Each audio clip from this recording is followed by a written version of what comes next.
Les 5 blessures qui empêchent d'être soi-même, de Lise Bourbeau. C'est parti. Le livre « Les 5 blessures qui empêchent d'être soi-même » de Lise Bourbeau explore les différentes blessures émotionnelles qui peuvent affecter notre vie et notre développement personnel. L'auteur soutient que ces blessures peuvent entraver notre capacité à être nous-mêmes et à vivre pleinement notre vie. L'auteur explique que ces blessures peuvent être guéries en comprenant leur origine et en travaillant sur leur guérison.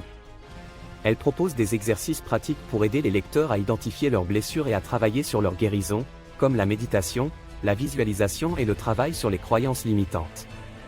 En comprenant et en travaillant sur ces blessures, nous pouvons retrouver notre véritable moi et vivre une vie plus épanouissante et heureuse. Je suis Petit Villejuif et bienvenue sur ma chaîne YouTube. Voyons maintenant les 5 concepts clés. 1. La blessure de rejet. Cette blessure se manifeste lorsque nous avons l'impression d'être rejetés ou abandonnés. Elle peut résulter d'un événement traumatique, comme la perte d'un parent ou d'un ami proche. Les personnes qui ont cette blessure peuvent se sentir seules et ont souvent des difficultés à établir des relations saines et durables. Elles ont tendance à s'isoler, à avoir des difficultés à faire confiance aux autres et à avoir peur de l'abandon. Pour guérir de cette blessure, il est important de prendre conscience de son existence et de travailler sur l'acceptation de soi. Les personnes qui portent cette blessure peuvent également pratiquer la méditation, l'auto-hypnose, ou d'autres techniques de développement personnel pour se libérer de leurs peurs et de leurs croyances limitantes. Par exemple, une personne qui porte la blessure de rejet pourrait commencer à travailler sur son estime de soi en se concentrant sur ses qualités et ses compétences, en écrivant des affirmations positives et en prenant soin d'elle-même. Elle pourrait également essayer de sortir de sa zone de confort en s'inscrivant à un club ou à une association pour rencontrer de nouvelles personnes et renforcer sa confiance en elle. 2. La blessure d'abandon. Cette blessure est semblable à celle de rejet, mais elle est souvent plus profonde et peut résulter de plusieurs événements traumatiques, ce qui peut entraîner une peur de l'attachement et une tendance à s'isoler. La blessure d'abandon, selon Lise Bourbeau, est la deuxième des 5 blessures qui empêchent d'être soi-même. Cette blessure peut avoir été causée par un abandon physique, émotionnel ou psychologique dans l'enfance, et elle se manifeste par une peur intense de l'abandon et un besoin excessif de sécurité et de contrôle dans les relations. Émotionnellement trop rapidement et à être très jalouse. Ils peuvent également avoir des difficultés à établir des limites saines dans leurs relations, à se faire confiance et à avoir une estime de soi positive.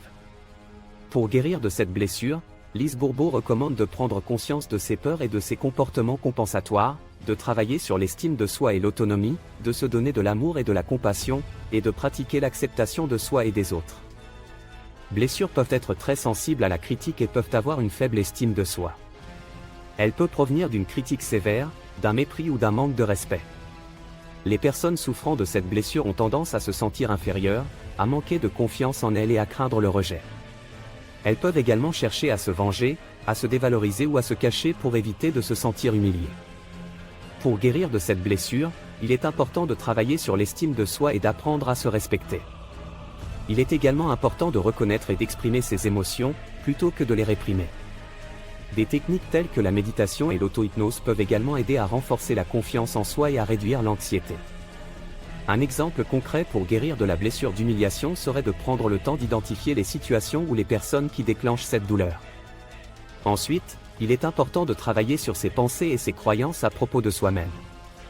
Par exemple, au lieu de se dire « je suis nul », il est important de remplacer cette pensée par quelque chose de plus positif, tel que « je fais de mon mieux et je suis fier de moi ». 4. La blessure de trahison. Cette blessure se manifeste lorsque nous avons l'impression d'être trahis ou trompés. Les personnes qui ont cette blessure peuvent avoir du mal à faire confiance aux autres et peuvent éprouver de la colère ou de la rancœur. Cette blessure est associée à la peur de faire confiance aux autres, de se sentir trahi ou abandonné, ainsi que de ressentir de la colère ou de la frustration envers les autres. Pour guérir cette blessure, il est important de travailler sur la confiance en soi et en les autres, d'apprendre à communiquer efficacement et à fixer des limites saines. Il est également important de reconnaître les signes de comportement potentiellement trahissonnaires et d'apprendre à faire confiance aux autres de manière progressive plutôt que de les accorder aveuglément. Un exemple concret serait une personne qui a été trahie par son conjoint ou sa conjointe dans le passé.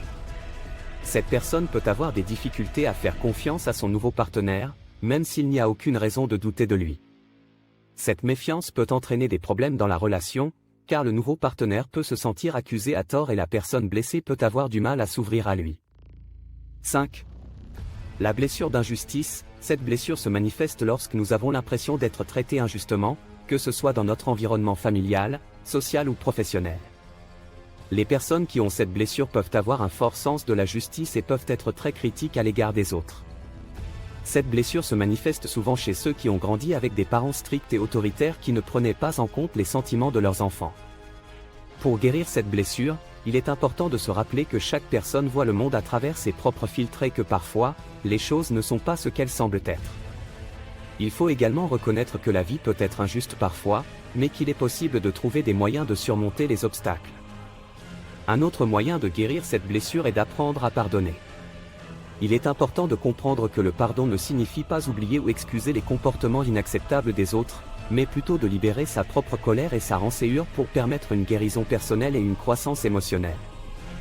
Avant de vous parler d'un 6e point clé bonus, je vous invite à mettre un pouce et à vous abonner. Sur ma chaîne, je vous offre des contenus variés allant des présentations de livres aux réflexions sur des sujets actuels. Je discuterai de tout ce qui est important pour moi et pour vous, et je ferai de mon mieux pour vous divertir et vous inspirer. Point bonus, la blessure de dévalorisation. Cette blessure est causée par des expériences de rejet, d'abandon, d'humiliation, de trahison ou d'injustice qui ont conduit la personne à se sentir inférieure aux autres et à se dévaloriser elle-même. La personne qui souffre de cette blessure peut manquer de confiance en elle, être perfectionniste, se comparer constamment aux autres et chercher à se valoriser aux yeux des autres pour se sentir aimé et reconnu. Les personnes qui souffrent de cette blessure ont souvent l'impression de ne pas être à la hauteur, de ne pas être suffisamment compétentes, intelligentes ou attrayantes.